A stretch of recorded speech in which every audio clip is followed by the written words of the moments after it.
Okay, today we have a 2011 Chevy Silverado 2500 HD gasoline engine, and it's been setting a fault code for an Evap system failure.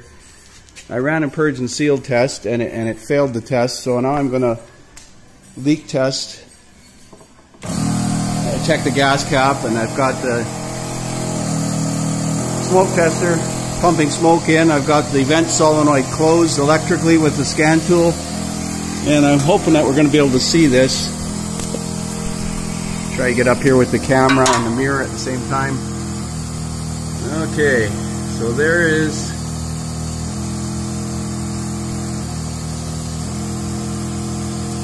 you can see evidence of smoke coming out around the